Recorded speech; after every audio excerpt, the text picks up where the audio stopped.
ሰላም ጤና ይስጥልን ውድ ሪፖርተር ተከታታዮች የሰዓቱን ዜናዎች ቀጥዬ ያሰማችኋለሁ። ሉአማታ ክልቲ ነኝ። በቅድሚያም አርዕስተ ዜና። ከሁለት ሳምንታት በፊት አዲስ ኮሚሽነር የተሾመለት የአማራ ክልል ፖሊስ ኮሚሽን 3 ምክትል ኮሚሽነሮችን ተሾመውለታል። የትግራይ ክልል ከፍተኛ ፍርድ ቤት የመምህራን ውዝፍ ደሞዝ እንዲከፈል ውሳኔ አሳልፏል። በተፈጥሮና ሰው ሰራሽ ችግሮች ከትምህርት ጋር የተቆራረጡ ተማሪዎች መፍትሄ እንዲሰጣቸው ጥያቄ ቀርቧል። ሌሎችንም ይዘናል። አብራችሁን ቆዩ።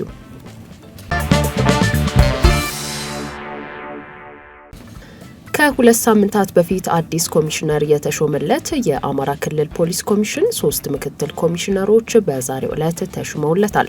የቀድሞ የኢትዮጵያ ፌዴራል ፖሊስ ምክትል ኮሚሽነር ጀነራል ዘላለም መንግስቴ የአማራ ክልል ፖሊስ ኮሚሽነር ሆነው ከተሾሙ ከሁለት ሳምንታት በኋላ ዛሬ ሚያዝያ 7 ቀን 2017 ዓ.ም 3 ምክትል ኮሚሽነሮች በክልሉ ፕሬዝዳንት ተሾመዋል። በዚህ መሰረት የአማራ ክልል ርዕሰ መስተዳድር አቶ አረጋ ከበደ በሰጡት ሹመት ከዛሬ ጀምሮ ረዳት ኮሚሽነር አበበ ቡቤ የክልሉ ፖሊስ ኮሚሽን ምክትል ኮሚሽነር፣ የወንጀል መከላከል ዘርፍ ኃላፊ፣ ረዳት ኮሚሽነር ታደሰ አያሌው የወንጀል ምርመራ ዘርፍ ኃላፊ ምክትል ኮሚሽነር እንዲሁም ኮማንደር አያልነህ ተስፋዬ ምክትል ኮሚሽነር የአስተዳደርና ልማት ዘርፍ ኃላፊ ሆነዋል። መጋቢት 19 ቀን 2017 ዓ.ም የአማራ ክልል ርዕሰ መስተዳድር አቶ አረጋ ከበደ በክልሉ የጸጥታ መዋቅር ላይ አዳዲስ አመራሮችን ሲሾሙ ኮሚሽነር ዘላለም መንግስቴ የአማራ ክልል ፖሊስ ኮሚሽን ኮሚሽነር፣ ዶክተር እሸቱ የሱፍ የአማራ ክልል ሰላምና ጸጥታ ቢሮ ኃላፊ እንዲሁም አቶ አስቻለ አላምሬ የአማራ ክልል ሚሊሻ ጽሕፈት ቤት ኃላፊ ሆነው መሾማቸውን መዘገባችን ይታወሳል። በተፈጥሮና ሰው ሰራሽ ችግሮች ከትምህርት ጋር የተቆራረጡ ተማሪዎች መፍትሄ እንዲሰጣቸው ተጠይቋል። 6ኛው የሕዝብ ተወካዮች ምክር ቤት 4ኛ ዓመት የስራ ዘመኑ በ24ኛ መደበኛ ጉባኤው የትምህርት ሚኒስቴርን የ2017 በጀት ዓመት የ9 ወራት እቅድ አፈጻጸም ሪፖርት ገምግሟል።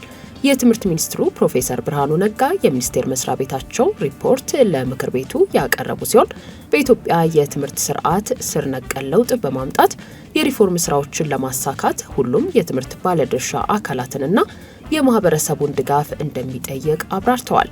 የትምህርት ሚኒስቴር ቀጣዩ ትውልድ እውቀት ያለው ብቁና ዓለም አቀፍ ተወዳዳሪ እንዲሆን ለማስቻል በቁርጠኝነት በመስራት ላይ እንደሚገኝም አስረድተዋል። የትምህርት ቤቶችን ደረጃ በማሻሻል የመምህራንን አቅም በማሳደግና በሌሎችም የአጠቃላይና ከፍተኛ ትምህርት ዘርፎች የተጀመሩ የሪፎርም ስራዎች ተጠናክረው እንደሚቀጥሉም ፕሮፌሰር ብርሃኑ ጠቅሰዋል። በ12ኛ ክፍል መልቀቂያ ፈተና ምንም ተማሪ ያላሳለፉ 700 ትምህርት ቤቶችን ለማብቃት ትምህርት ሚኒስቴር እቅድ ይዞ እየሰራ መሆኑንም ጠቁመዋል። በቀረበው ሪፖርት ላይ የምክር ቤቱ አባላት አስተያየት የሰጡ ሲሆን አስተያየት ከሰጡት አባላት መካከልም የአብን ፓርቲ ተወካዩ ዶክተር ደሳለኝ ጫኔ አንዱ ናቸው። አስተያየታቸውን ሲሰጡም ለትምህርት ስርዓቱ የተሰጠው ዋጋ እጅግ የወረደ ነው ሲሉ ወቅሰዋል። አንዳንዶቹ ዳታዎች ኦነስትሊ በጣም ብሩታል ናቸው እና እርግጥ ክቡር ሚኒስትሩ አሁን እርስዎ የፈጠሩት ነው ብዬ አላስብም። ላለፉት ዓመታት የነበሩ ለትምህርት የተሰጠው ዋጋና ቸልተኝነት እንዲሁም የፖለቲካ ቁርጠኝነት ማጣት የፈጠረውን ችግር ውጤቱን እያየነው እንደሆነ ይገባኛል። ግን ደግሞ መፍትሄዎቹም ላይ እንዲሁ ጥያቄዎች አሉ። ለምሳሌ 1343 ትምህርት ቤቶች በ2016 ዓ.ም አንድም ተማሪ አለማሳለፋቸው፣ ዩኒቨርሲቲ ዲግራቸውን ጨርሰውም የመጀመሪያ ዲግራቸውን ኤግዚት ኤግዛም ከወሰዱት ውስጥ 27% ብቻ ማለፉ እኔ ማታ ሪፖርቱን ካነበብኩ በኋላ በዓለም ላይ እንዲህ አይነት ነገር አለ ወይ ብዬ ሰርች ለማድረግ እየሞከርኩ ነበር እና እንዲህ አይነት ነገር የለም እና እኔ ኢቫሉዌሽን እና ሜዠርመንት ሲስተማችን ላይ በተወሰነ ደረጃ በጣም ሃርሽ ሆኗል የሚል ፊሊንግ ነው ያለኝ። አሰስመንት ነው ዋቴቨር የትምህርት ስርዓቱ የትምህርት ጥራት ችግር ቢኖርበትም ዋቴቨር የትምህርት ግብዓት ችግሮች ቢኖሩ አጠቃላይ በትምህርት ስርዓት ውስጥ ያሉ ችግሮች ቢኖሩም እንኳን በዚህ ደረጃ ተማሪ ሊወርድ የሚችልበት እድል አይኖርም።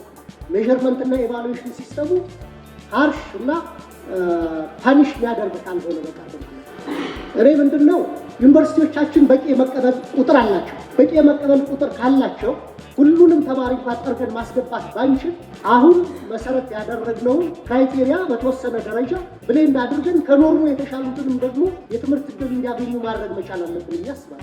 ሪፖርቱን ተከትሎ የሕዝብ ተወካዮች ምክር ቤት የሰው ሀብት ልማት ስራ ስምሪትና ቴክኖሎጂ ጉዳዮች ቋሚ ኮሚቴ ሰብሳቢ ዶክተር ነገሪ ሌንጮም በበኩላቸው ለሚኒስቴር መስሪያ ቤቱ አጠቃላይ ግብረ መልስ አቅርበዋል። የትምህርት ጥራትን ለማስጠበቅ በትምህርት ቤቶች የኮምፒውተር፣ መብራት፣ መንገድ፣ ንጹህ ውሃ እንዲሁም ለዘርፉ የሚያስፈልጉትን ግብዓቶች ማሟላት እንደሚገባም ገልጸዋል። የመምህራን እጥረትን ለማቃለል የተቋረጠውን የክረምት መርሃ ግብር ትምህርት ማስቀጠል አንዱ መፍትሄ ሊሆን እንደሚችል ጠቁመው የፕሮፌሰርነት ማዕረግ አሰጣጥና የዩኒቨርሲቲ ፕሬዝደንቶች ምደባ የህግ ማዕቀፍ ሊኖረው እንደሚገባም ተናግረዋል። በተለያዩ የሀገሪቱ አካባቢዎች በተፈጥሮና ሰው ሰራሽ ችግሮች ከትምህርት ገበታቸው ያቋረጡ ተማሪዎች መፍትሄ እንዲሰጣቸው የቋሚ ኮሚቴው ሰብሳቢ ዶክተር ነገሪ ሌንጮ አሳስበዋል። ከበሮ፣ ጸናጽልና መቋሚያ የኢትዮጵያ ኦርቶዶክስ ተዋሕዶ ቤተክርስቲያን አእምሯዊ ንብረት ሆነው መመዝገባቸው ተገልጿል።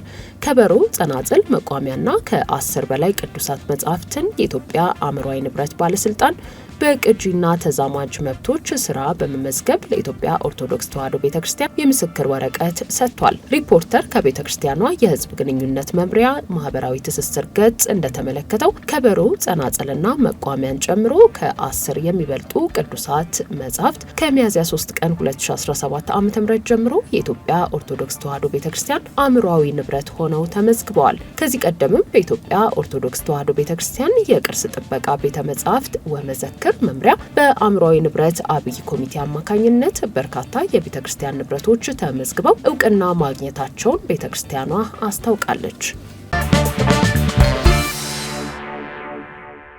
የትግራይ ክልል ከፍተኛ ፍርድ ቤት የመምህራን ውዝፍ ደሞዝ እንዲከፈል ውሳኔ ሰጥቷል። የትግራይ ክልል ከፍተኛ ፍርድ ቤት በከሳሽ የትግራይ መምህራን ማህበር እንዲሁም በተከሳሽ የክልሉ ትምህርት ቢሮ፣ የክልሉ ፋይናንስ ቢሮ፣ የክልሉ ጊዜያዊ አስተዳደር እንዲሁም የገንዘብ ሚኒስቴር በሌለበት ሲካሄድ የቆየውን የፍርድ ሂደት የመምህራን የ17 ወራት ውዝፍ ክፍያ እንዲከፈል በዛሬው ዕለት ውሳኔ ሰጥቶ መዝገቡ እንዲዘጋ ወስኗል። የመምህራን ማህበሩ በበኩሉ በውሳኔው መደሰቱን ገልጾ ውሳኔው በአፋጣኝ ተግባራዊ እንዲሆን ጠይቋል።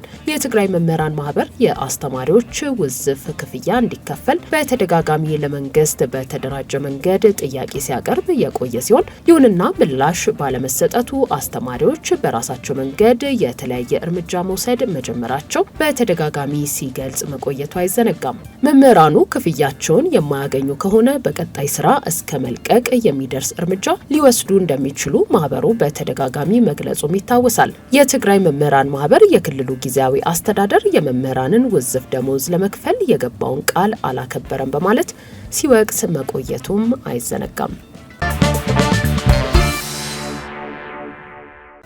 ውድ ሪፖርተር ተከታታዮች የሰዓቱ ዜናዎቻችን እነዚህ ነበሩ። ስላደመጣችሁን ከልብ እናመሰግናለን።